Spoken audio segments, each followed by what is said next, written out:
Here's something most people over 60 are never told. Your vitamin B12 blood test can look completely fine while your nervous system is quietly deteriorating in the background. We're talking about subtle balance problems that later turn into serious falls, memory slips written off as normal aging, and numbness or tingling in the hands and feet that slowly creeps upward year after year. The unsettling part is this: there is a very specific biological reason routine lab tests fail to detect this gap between normal results and worsening symptoms. And once you understand that reason, it can fundamentally change how you think about B12 supplementation. Over the next 15 minutes, we're going to break down the absorption barrier that makes standard B12 supplements ineffective for many older adults, why the form of B12 matters far more than the number on the label, and the delivery method that bypasses age-related absorption decline altogether. If you're already taking B12 but still dealing with unexplained fatigue, mental fog, balance issues, or neurological symptoms, this information is especially important for you. Before we continue, leave a comment with your age and your current B12 routine. Are you taking it daily, and what form are you using? Your experience helps others and builds shared understanding within this community. Research published in the American Journal of Clinical Nutrition shows that nearly 40% of adults over 60 have suboptimal B12 status despite consuming enough through food or supplements. The issue isn't intake, it's absorption, and that distinction has major consequences for long-term neurological health. David is 70 years old. For the past 5 years, he has taken 1,000 micrograms of vitamin B12 every single day. His annual lab work shows a B12 level of 410 picograms per milliliter, well within the standard reference range of 200 to 900. His doctor reviews the numbers and reassures him that everything looks normal. Yet David continues to notice changes that don't make sense to him. His feet feel numb when he walks. He experiences brief spells of dizziness when standing, and he struggles to find words that once came effortlessly. These problems weren't present a couple of years ago, and they've been slowly progressing. This situation highlights a critical flaw in how B12 adequacy is commonly interpreted. The standard blood test measures total B12 circulating in the blood. It does not measure how much B12 actually enters cells or gets used at the tissue level, especially in nerve cells where B12 performs its most essential functions. The consequences of inadequate B12 utilization extend far beyond feeling tired. Neurological research shows that chronic B12 deficiency can lead to irreversible nerve damage. The myelin sheath, which insulates nerve fibers and allows signals to travel quickly and accurately, depends on adequate B12 for ongoing maintenance and repair. When myelin begins to break down, nerve signals slow or fail altogether. Early symptoms often appear as peripheral neuropathy, felt as tingling, numbness, or burning in the hands and feet. As deficiency progresses, balance and coordination worsen, cognitive function declines, and in advanced cases, permanent neurological impairment can occur. What makes this particularly concerning for older adults is the timeline. Nerve damage related to B12 deficiency develops gradually, often over many years. By the time symptoms become severe enough to prompt deeper investigation, significant deterioration may already be present.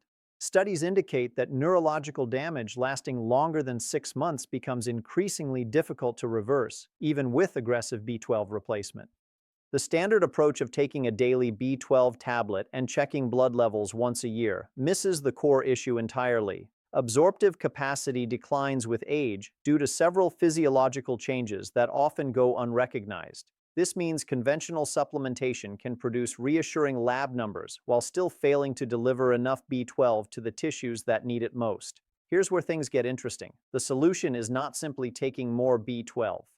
The real answer lies in understanding the absorption pathway and adapting supplementation to how the body changes with age. Research published in the Journal of the American Geriatric Society shows that sublingual B12 can achieve therapeutic levels in older adults who absorb standard oral tablets poorly. This tells us the problem isn't the vitamin itself, it's the delivery method we've been relying on. This challenges the assumption that higher doses are always better and that injections are the only alternative when pills don't work. In reality, changing the form and delivery method often produces better results than increasing the dose of a poorly absorbed supplement. To understand why, we need to examine what changes in the digestive system after 60 and how those changes interfere with B12 absorption. This reframes B12 supplementation from a simple nutrient replacement into a physiological challenge that requires a strategic approach. And once the mechanism is clear, the solution becomes surprisingly straightforward.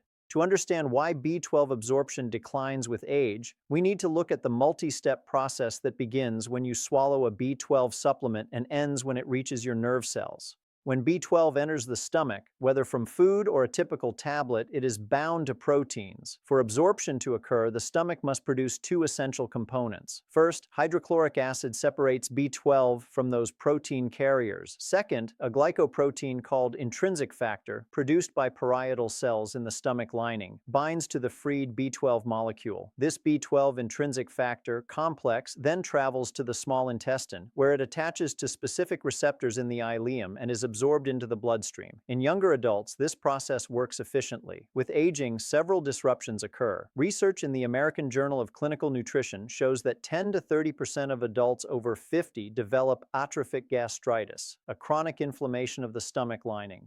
This condition reduces functioning parietal cells, leading to decreased stomach acid and intrinsic factor production. Lower stomach acid creates two major problems for B12 absorption. First, dietary B12 remains bound to proteins and cannot be released for absorption. Second, low acid levels allow bacterial overgrowth in the stomach and small intestine. These bacteria consume B12 before the body can absorb it. The decline in intrinsic factor creates an even larger barrier. Studies show intrinsic factor secretion can drop by 50% or more in older adults with atrophic gastritis. Because intrinsic factor is essential for absorption through ileal receptors, this severely limits how much B12 enters the bloodstream regardless of intake.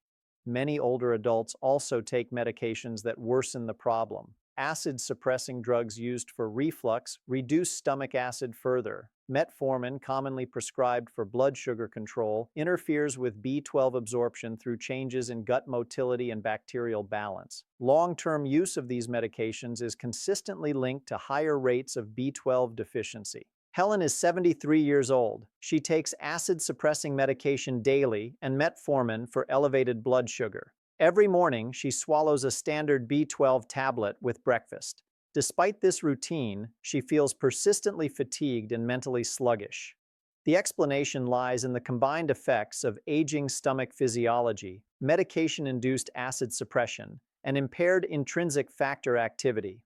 Her supplement dissolves, but the B12 cannot be effectively released, bound, or absorbed. Most of it passes through unused. This explains why increasing the dose alone often fails. The issue is not how much B12 is consumed, but how little actually reaches the cells. This brings us to the importance of B12 form. Most supplements on store shelves contain cyanocobalamin. This synthetic form is inexpensive, stable, and widely used, but it is not biologically active. The body must convert it into methylcobalamin or adenosylcobalamin before it can be used in nerve tissue, energy production, and DNA synthesis. This conversion occurs primarily in the liver and requires multiple enzyme-dependent steps, adequate glutathione, sufficient ATP, and healthy liver function. In younger individuals, this process is usually efficient. With aging, conversion efficiency declines, enzymatic activity slows, antioxidant capacity decreases, and common age-related liver changes further impair this process. This creates a misleading scenario. Blood B12 levels may appear normal or even high, yet nerve cells remain functionally deficient. Standard blood tests measure total B12, including inactive forms and unusable analogs. They do not reflect how much active B12 reaches mitochondria or supports myelin synthesis.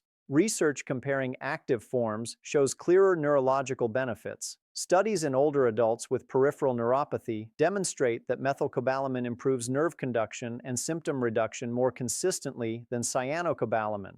Methylcobalamin more readily enters nerve tissue and supplies methyl groups essential for myelin repair and neurotransmitter production. Adenosylcobalamin supports mitochondrial energy metabolism by enabling conversion of methylmalonic acid to succinyl-CoA.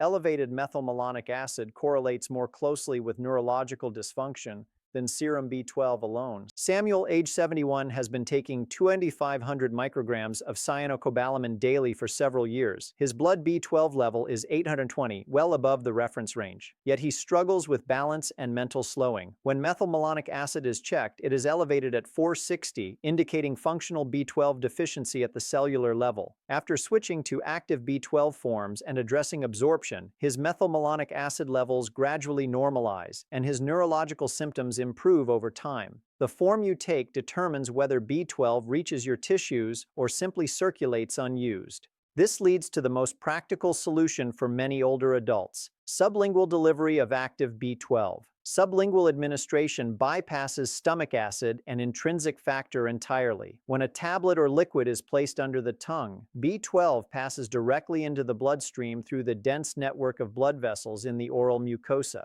Research shows that sublingual B12 can raise blood levels comparably to injections in many individuals. Proper technique is critical. The supplement must remain under the tongue for several minutes to allow absorption. Swallowing too quickly sends it back into the impaired digestive pathway.